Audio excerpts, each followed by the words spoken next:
How y'all doing? Because I'm that yank that he was trying to do in that joke before. Yeah, my name is David O'Dwyer, and yes, I am powerless over being a plastic patty. I just found out what that term meant, and I'm okay with that. I'm from Seattle, Washington. Seattle's known for a couple of things. We're known for our Starbucks, that Microsoft Windows, and Nirvana. Any Nirvana fans in the house? Woo! All things that were popular in the 90s.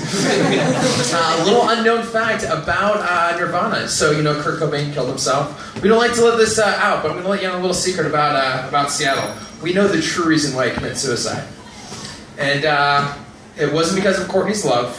It wasn't because of the drugs. It was because he was trying to uninstall Windows 95.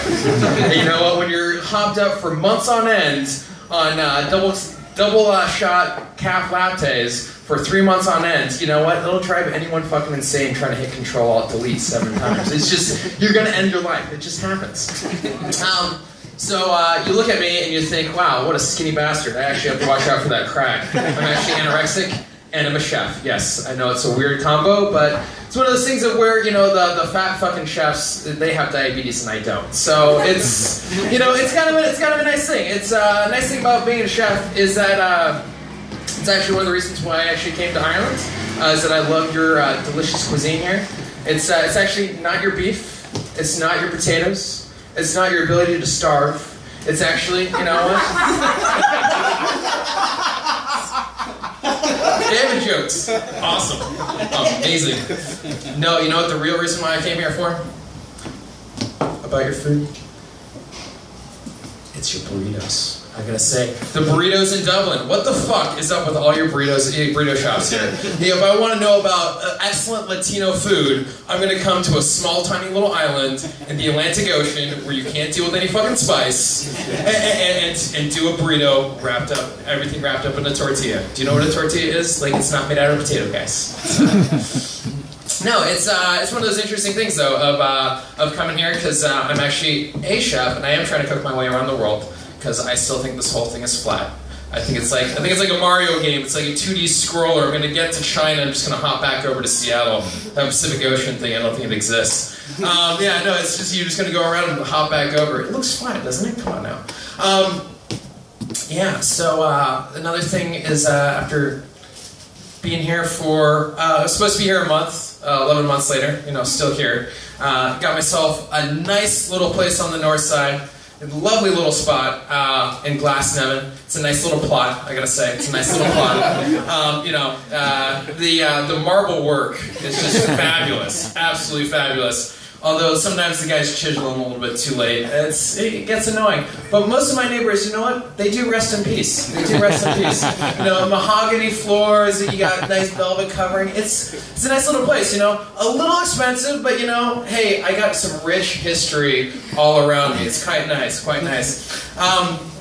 Another thing about being a chef, though, is that when you're a chef, you have to have actually a lot of faith. One of these things about being a chef is that when you're working in the kitchen, you can deal with a lot of assholes, but one of the things that you have to learn how to deal with, though, is how to, deal with, you have to believe in miracles, because you never know when a miracle can happen. Especially if you're on, it's a Sunday night or a Saturday night, and you're working along, you've got, the whole restaurant's filled up, and you run out of tomatoes for that next burger, and you don't know what to do, so you just look up to the heaven and you say, "Dear Jesus, please, oh please, I need some tomatoes. Jesus, can you help me out right now? I need some tomatoes right now. Can you please help me, Jesus? Jesus, I need some tomatoes. Jesus." Is that how you guys say here? Jesus. It's a G, not a J. I don't know. But you know what? So I turn around, I go do something else, and magically on my station, you know what's there? You know what's there? Tomatoes. It's amazing. It's a miracle. It's a miracle the tomatoes showed up. I don't know how it happens, but it happens. So there was another time, it was a busy Friday night, and I ran out of saute pans. Restaurant's full again. I'm getting late on these orders, you motherfuckers, you want your food on time. It's one of these things. Damn customers. I think customers are idiots, by the way, just saying. But once again, I raise my eyes to the sky, and I say, "Jesus! Oh, Jesus, please help me. I need some clean saute pans right now. or these guys aren't going to get their food. I really need your help. Jesus, Jesus. I turn back around, and on my stovetop, there's 10 new saute pans, perfectly clean, ready to go. And I have to say, Jesus is the best damn dishwasher I've ever worked with. That man knows how to make a burrito. I gotta say, it's one of the nice things. If you've been a chef in the United States for over 5 years, you actually just become Latino. My name is actually Alejandro Rodriguez. They were gonna build a wall, so I got the fuck out. That's what happened. Yeah, but I did actually go back to the States recently, and when I was back there, I got to see a lady I hadn't seen in a long time. Say, her blue eyes, her smile, her sharp wit. It was just one of these things of, I gotta tell you guys, I love my grandmother.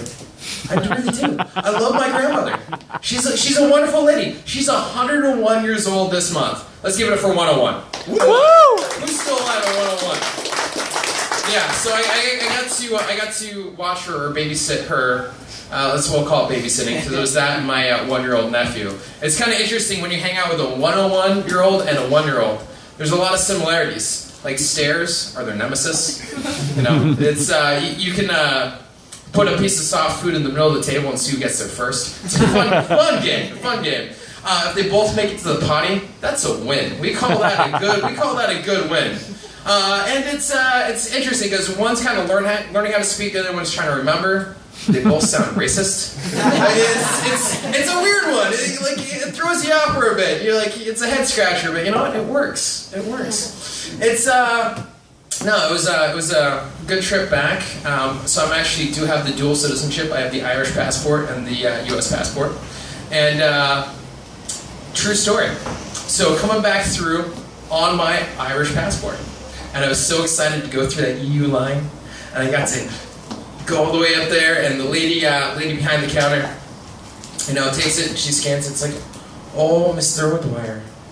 Oh, Mr. O'Dwyer, I'm sorry, we have a problem here. You've been flagged. You need to go to the small room. And here I am, nervous. My first time ever using my Irish passport. I get sent to the small little room. I'm scared and nervous, kind of like this, but it's not that scary. It's the Irish border. There's no one with guns there. There's no one actually going to stop you. You just run fast enough, you can get away. So I ended up going to the small, tiny room and realizing of embracing my Americanness. I'm demanding to see someone. After 15 minutes, Lindy comes in. She's like, "Oh, Mr. O'Dwyer, you're in lots and lots of trouble. But first, what we need to know is, do you take milk in your tea?"